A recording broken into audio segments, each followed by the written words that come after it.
So who do I look at? So you could just look In the center? in the centre here, sir. Okay. So when our eyes are ready, I'll ask the first question. Are you ready? Yeah, you can even stand on this. Okay. So, Honourable Minister, talk to us about why you are in Cape Town today. Well, we are in Cape Town today as representative of Mr. President, President of Nigeria, His Excellency President Bola Ahmed Tinubu, to attend the GCPR conference here in Cape Town. Of course, this invitation was extended to us because Nigeria is, of course, a leader on the African continent and also a leader in democracies around the world. So President Bola Ahmed Tinubu thought it important that we come here to talk about democracy in Nigeria, to talk about the reforms that Nigerian government has instituted, and all the agendas of Mr. President towards attaining sustainability and development in our dear country. And that's why we are here today. And we're happy to be in the midst of other countries around Africa, to share ideas on global peace, on global prosperity, and the journey towards democratization for all African nations. And I think that it's been a very worthwhile experience for Nigeria to be. So can you talk to us about some of the key themes that you mentioned within your speech that align with the theme of the conference? What we talked about is that the value of democracy itself, and democracy should bring its own value to its people. I mean, like the president of the prime minister of the president of the Global Conference for Political Renewal has said, a democracy does not have a single origin, nor does it have a single destination. So it is important for all of us to come together to work towards a value that works for the entire world. Nigeria is indeed part of this democratic journey, and we want to ensure that Nigeria is, in fact, continues to take its place in the Committee of Nations, to continue to play its active part towards peace and stability, not just on the African continent, but also around the world.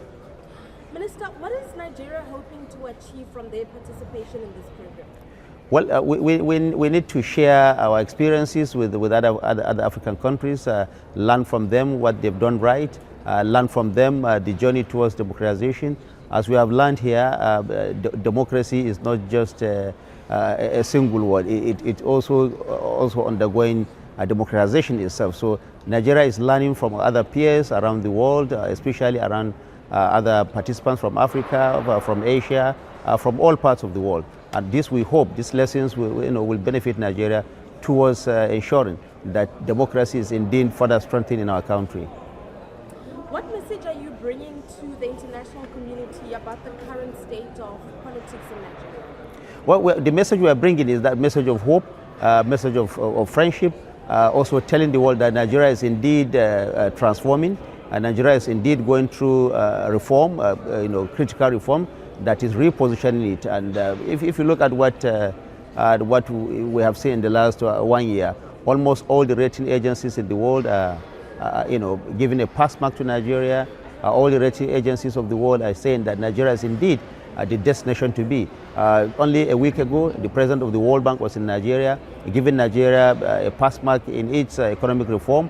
The IMF also did something. So everyone, indeed, only in the last quarter of last year, the Financial Action Task Force delisted Nigeria from the so-called grey list. These are all messages indicating that Nigeria is indeed on the march, sustainable march towards prosperity for its people.